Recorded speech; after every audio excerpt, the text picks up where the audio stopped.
കുറച്ചു വർഷം മുമ്പ് സ്വാമി ശിവാനന്ദ ദുബായിൽ യാത്ര ചെയ്തപ്പോൾ അദ്ദേഹത്തിന്റെ പാസ്പോർട്ട് കണ്ട് വിമാനത്താവളത്തിലെ അധികാരികൾ അത്ഭുതപ്പെട്ടുപോയി.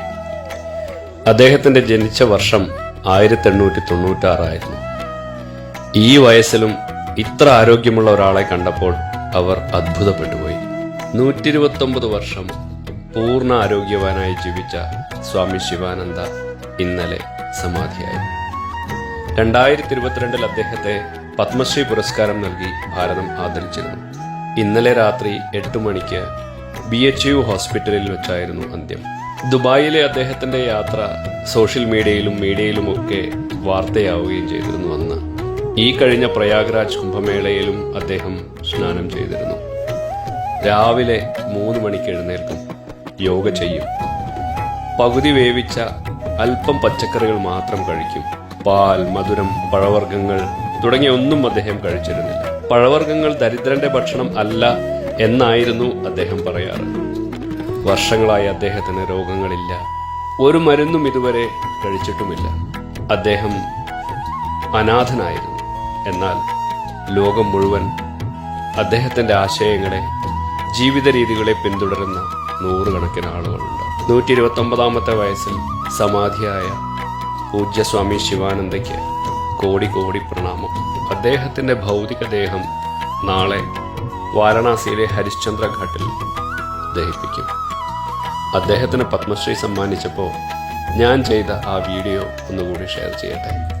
54 പേർക്ക് പത്മശ്രീ അവാർഡ് കൊടുത്തതില് നമ്മളൊക്കെ ശ്രദ്ധിച്ചൊരു വ്യക്തിത്വമുണ്ട്. 125 വയസ്സുള്ള ഒരു സാധു വൃദ്ധൻ, സ്വാമി ശിവാനന്ദ. അവാർഡ് സ്വീകരിക്കാൻ സദസ്സിലേക്ക് കയറി വരുന്ന ആ വീഡിയോ നമ്മളെല്ലാവരും കണ്ടിട്ടുണ്ടാവും. അദ്ദേഹത്തിന് ഈ ജനാധിപത്യത്തോടുള്ള ബഹുമാനം എന്തുമാത്രമാണെന്ന് അത് കാണുമ്പോൾ നമുക്ക് മനസ്സിലാവും. 1896 തിരുനെൽവേലിയിൽ ആണ് അദ്ദേഹം ജനിച്ചത്. 6 വയസ്സുള്ളപ്പോൾ തന്നെ അദ്ദേഹത്തിന്റെ കുടുംബാംഗങ്ങൾ മുഴുവൻ മരണപ്പെട്ടു. അനാഥനായ അദ്ദേഹത്തെ ബന്ധുക്കളാരോ ഒരു സന്യാസിയായ സ്വാമി ഓംകാരാനന്ദയെ ഏൽപ്പിക്കുക. പിന്നെ അദ്ദേഹം വളർന്നതൊക്കെ ബംഗാളിൽ. സ്കൂൾ വിദ്യാഭ്യാസം അദ്ദേഹത്തിന് കിട്ടിയില്ല. എന്നാൽ ആധ്യാത്മിക വിഷയങ്ങൾ അദ്ദേഹം പണ്ഡിതനായി മാറി. 296 പുസ്തകങ്ങളാണ് അദ്ദേഹം എഴുതിയത്. യോഗയിലെ സാധാരണ ആസനങ്ങൾ മുതൽ ആധ്യാത്മികതയുടെ ഏറ്റവും ഉന്നതിയിൽ നിൽക്കുന്ന ഫിലോസഫി വരെ അദ്ദേഹം പുസ്തകങ്ങൾ എഴുതിയിട്ടുണ്ട്. സ്കൂളിൽ പോകാൻ അദ്ദേഹത്തിന് ഭാഗ്യം ഉണ്ടായില്ല. എന്നാലും അതിമനോഹരമായി അദ്ദേഹം ഇംഗ്ലീഷ് സംസാരിക്കുന്നത് കേൾക്കുമ്പോൾ ഒരു സംഗീതം കേൾക്കുന്ന സുഖം ഉണ്ടാവും.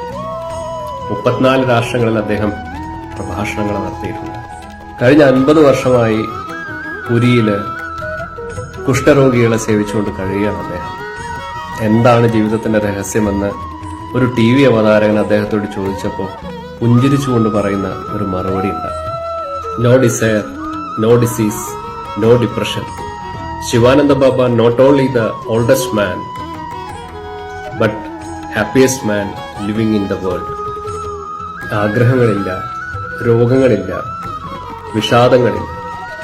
ശിവാനന്ദ ബാബ ഏറ്റവും പ്രായം കൂടിയ മനുഷ്യൻ മാത്രമല്ല, ഏറ്റവും സന്തോഷവാനായ മനുഷ്യൻ. Iron 1, 2, 3. If you live a well-disciplined life, well-regulated life, then you will be sick and you will enjoy long life. Naturally, everybody can.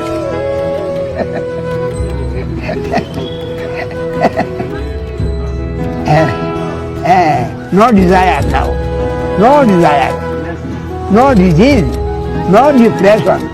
ദരിദ്രനായ, അനാഥനായ, ഔപചാരിക വിദ്യാഭ്യാസം ലഭിക്കാത്ത, ഭാരതത്തിന്റെ പരമോന്നത ആദരവ് ഏറ്റുവാങ്ങിയ ആ മഹാത്മാവ് ഭാരതത്തിന് മാത്രമല്ല ലോകത്തിന് തന്നെ മാതൃകയാണ്, നമ്മൾക്കൊക്കെ വഴികാട്ടിയാണ്.